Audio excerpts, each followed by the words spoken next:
I'm Gerald Early, the Chief Medical Officer at Pullman Regional Hospital, with another episode of Spread the Facts, Not the Virus. And today I want to talk with you about holiday gatherings, which are coming upon us.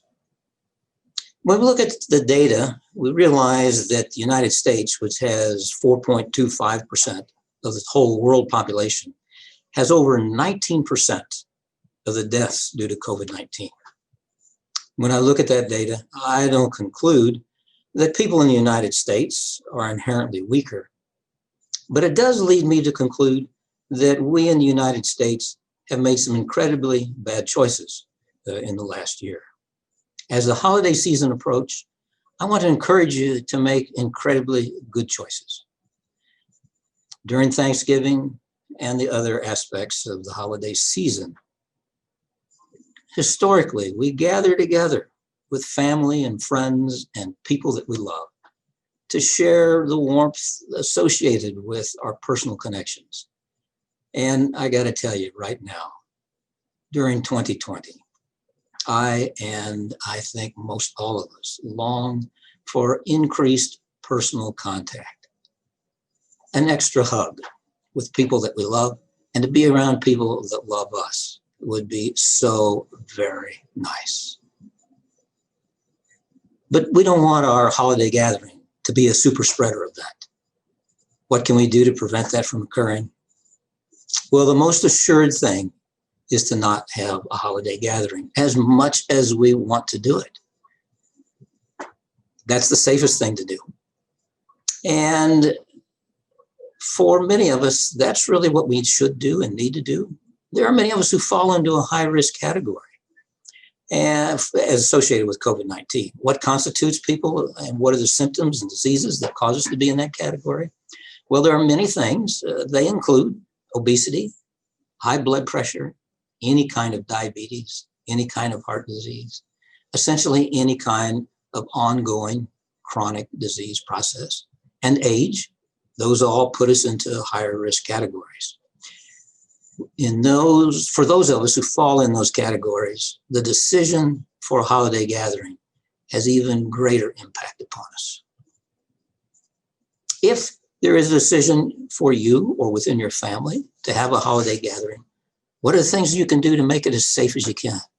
What are the things that you can do to mitigate risk for people that you love and for people that love you? You want to think about that. You want to have a plan, and you want to share that plan with one another. If it's your house, you get to make the rules and share those rules with others as part of the pre-holiday planning and preparation. If you're a guest, you don't get to make the rules. You get to decide whether or not you're going to be there. And understanding what the rules are will be important for you. Things that you can do to mitigate risk include self-isolation for 10 to 14 days before the event. And that becomes especially important if you're going to be traveling. That adds an extra component to how you prepare to keep others safe. It's your event. A good way to approach it is with the assumption that there's going to be one person there who has COVID-19 and doesn't know it and will put everyone else at risk inadvertently and unintentionally. So plan and approach it with the expectation, understanding that there is somebody here, somebody that I love, that's gathered here with me that has the disease. So what can I do to keep it from spreading among others? One of the very important and critical things is a simple mask. But not just any mask. It has to be a mask that has quality, a mask that has seal, and keeping it over your nose and your mouth all the time.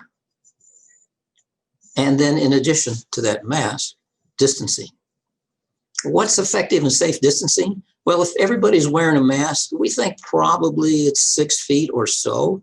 Now, if people are talking, especially talking with vigor or laughing, then 6 feet and everybody wearing masks may not be enough.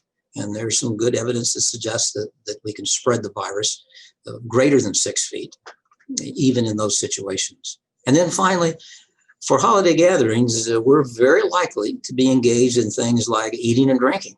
And eating and drinking means that people are going to be taking their masks down. So 6 feet isn't enough in that situation.